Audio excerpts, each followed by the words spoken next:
नमस्कार दोस्तों, कलयुग के चमत्कार संतों की वाणी में आप सबका स्वागत है। आज हम सर्व पितृ अमावस्या पर आपके लिए पितरों के निमित्त पढ़ने के लिए श्री गीता जी का 7वां अध्याय लाए हैं, जो कि महत्व के साथ और आरती के साथ हमने इस वीडियो में आपके लिए सुनाया है। कृपया इसे अवश्य सुनें और अगर आप मेरे चैनल पर नए हैं तो इसे सब्सक्राइब अवश्य कर लें, इसे अपने दोस्तों के साथ शेयर करें। इस अध्याय को सुनने से आपके पितरों का भी भला होगा। और क्योंकि आज हमारे पितर विदा हो रहे हैं, उन्हें जाने से पहले अगर आप 7वें अध्याय और उसका माहात्म्य सुनाएंगे तो वे अवश्य इससे प्रसन्न होंगे और आपको आशीर्वाद देते हुए जाएंगे। और अगर आपके ऐसा लगता है कि आपको पितृदोष भी लगा है तो भी इस भगवान श्री कृष्ण की वाणी को सुनकर वे अवश्य प्रसन्न होंगे और इस अध्याय को सुनाने से आपका पितृदोष भी दूर होगा और आपके पितर भी प्रसन्न होंगे और अपने लोक को विदा होते हुए वे आपको आशीर्वाद देते हुए जाएंगे, ताकि आपका घर उनके पीछे से सुख समृद्धि से भरा रहे। तो इसे लाइक करना बिल्कुल ना भूलें और इसे अंत तक अवश्य सुनें, ताकि आप इसके पूरे भागी बने। और क्योंकि हमने अंत में श्रीमद् भगवद गीता की आरती भी गाई है, उसे भी कृपया आप अवश्य सुनें।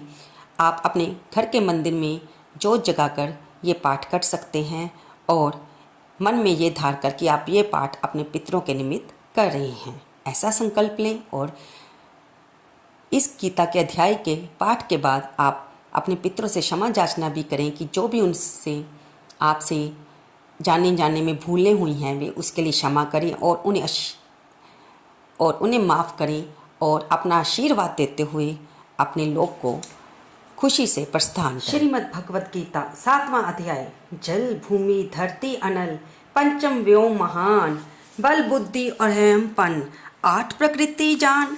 ये मेरी माया प्रबल भव के बीच प्रधान, इसके अंश जो वस्तु हैं जाल उसी को जान।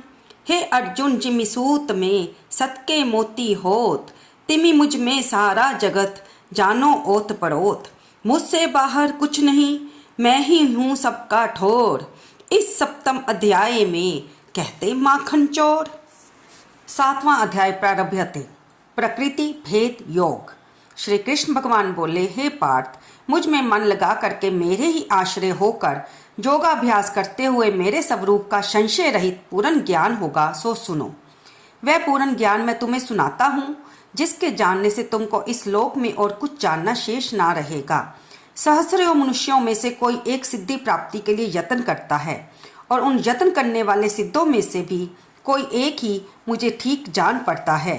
पृथ्वी, जल, अग्नि, वायु, आकाश, मन, बुद्धि और अहंकार, ये 8 प्रकार की मेरी प्रकृति माया है।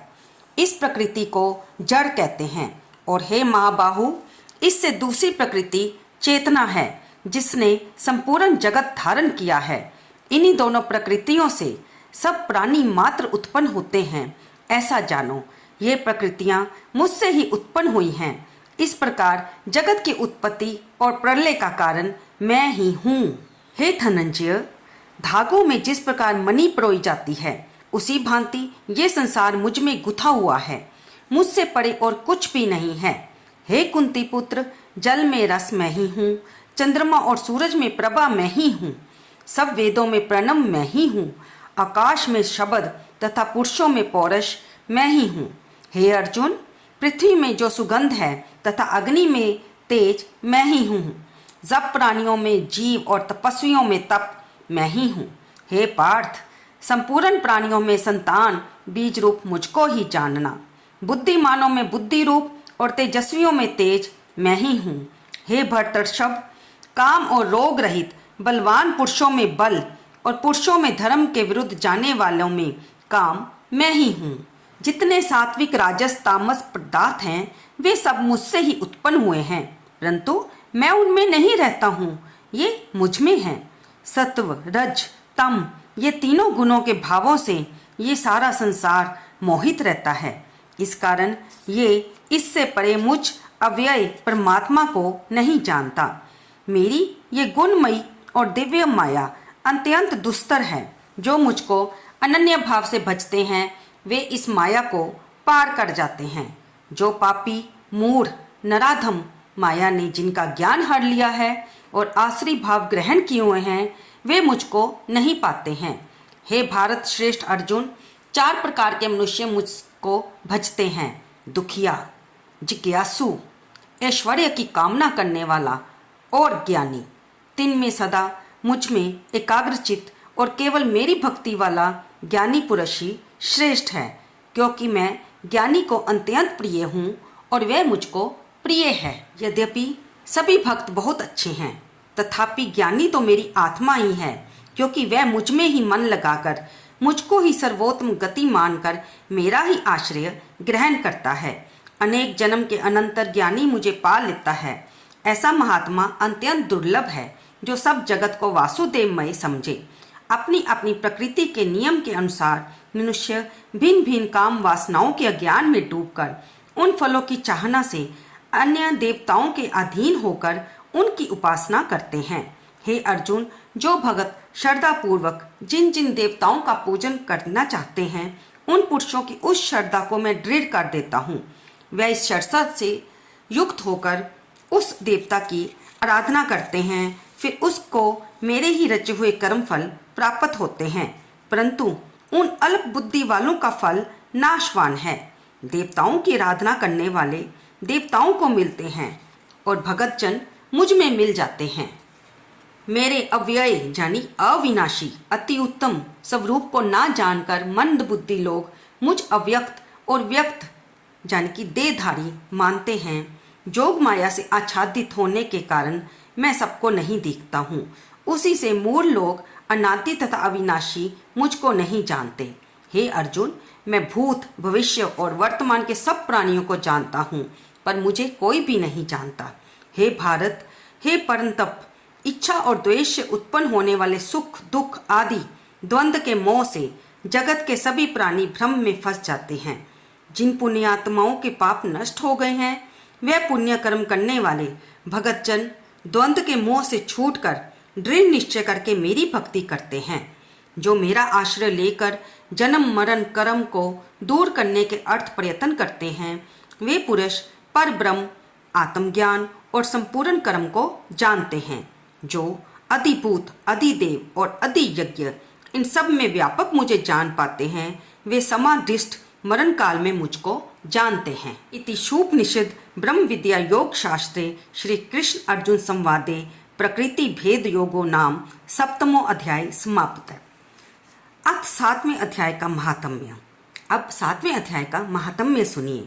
यानी कि प्रभु हर अध्याय का महात्म्य बताते हैं कि अगर हम सिर्फ उसी अध्याय का पाठ कर रहे हैं, जो कि आज हम पितरों के निमित्त 7वें अध्याय का पाठ कर रहे हैं, तो उसका महत्व भी जानना बहुत जरूरी है कि किस प्रकार केवल इस महात्म को, इस 7वें अध्याय को पढ़ने से ही किसकी मुक्ति हुई। श्री नारायण जी बोले, हे लक्ष्मी, अब 7वें अध्याय का महात्म्य सुन। एक पटेल नाम का नगर है जिसमें शंकुकरण वैश्य रहता था।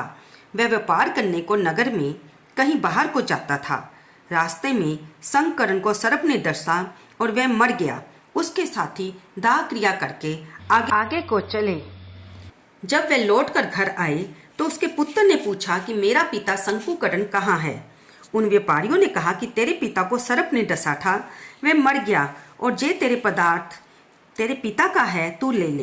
पुत्र ने कहा, जिस सर्प ने मेरे पिता को काटा है, मैं भी उसको मारूंगा। उसने उन व्यापारियों से कहा, चलो वह ठोर मुझे बताओ जहाँ मेरा पिता शंकुकरण मरा है। व्यापारियों ने वहाँ ले जाकर खड़ा किया और देखा वहाँ एक वामी है जिसे कुदालों के साथ वह खोदने लगा। जब छेद बड़ा हुआ तो उसमें से एक सर्प निकला। उसने कहा, तू कौन है और मेरा घर क्यों खोदता है। तब उस बालक ने कहा कि मैं शंकुकरण का पुत्र हूँ। जिस सर्प ने मेरे पिता को मारा है, मैं उसको मारूंगा। तब उस सर्प ने कहा कि मैं ही तुम्हारा पिता हूँ, तो मुझे इस अदम देह से छुड़ा और मुझे मत मार। ये मेरा पूर्व जन्म का कर्म था, सो मैंने भोगा। तब पुत्र ने कहा, हे पिता, कोई जतन बताओ जिससे तुम्हारा उद्धार हो जाए।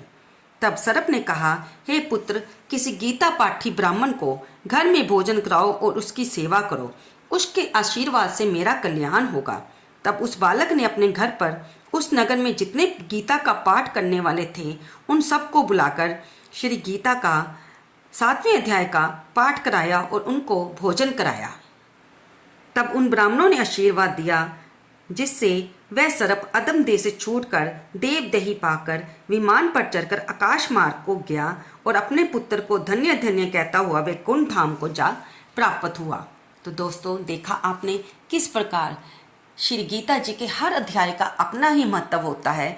लेकिन आज सर्प पितृ अमावस्या पर हम आपको ये 7वां अध्याय सुना रहे हैं, जो कि सुनने से जो पितृ आज हमारे घर के द्वार पर खड़े हैं और विदा होने के लिए तैयार हैं, वे इसे सुनकर अति प्रसन्न होंगे और उन्हें भी उत्तम गति की प्राप्ति होगी। ऐसी हमारे शास्त्रों में मान्यता है।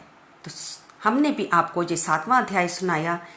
अगर आप पढ़ नहीं सकते या आपके पास श्री गीता की पुस्तक नहीं है, तो आप इस वीडियो के जरिए ये अध्याय सुन सकते हैं और इसका महत्व जान सकते हैं। और आप जय गीता माता, ओम जय गीता माता, जो हृदय गम करता, जो हृदय गम करता, वांछित फल पाता।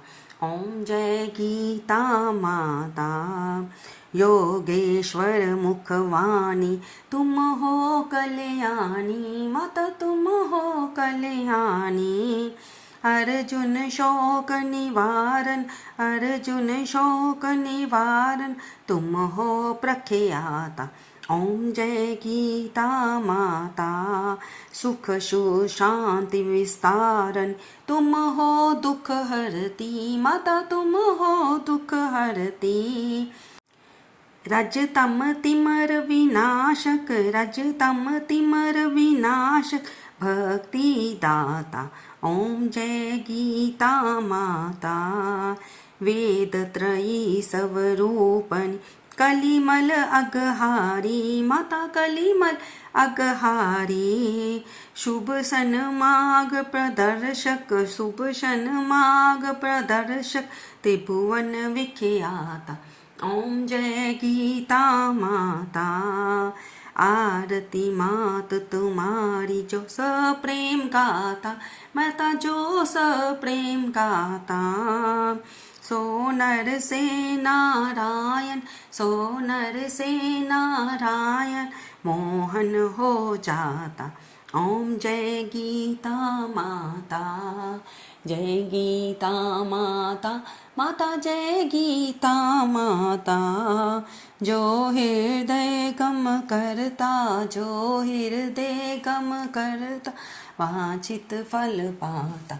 ओम जय गीता माता, तमेव माता च पिता तमेव, तमेव बंधु च सखा तमेव, तमेव विद्या च द्रविणं तमेव, तमेव सर्वं मम देव देव। आपको ये जानकारी वीडियो कैसी लगी, कृपया से लाइक करें, शेयर करें और कमेंट बॉक्स में जय गीता माता लिखना बिल्कुल ना भूलें। धन्यवाद दोस्तों, आज ये पाठ सुनना बिल्कुल ना भूलें।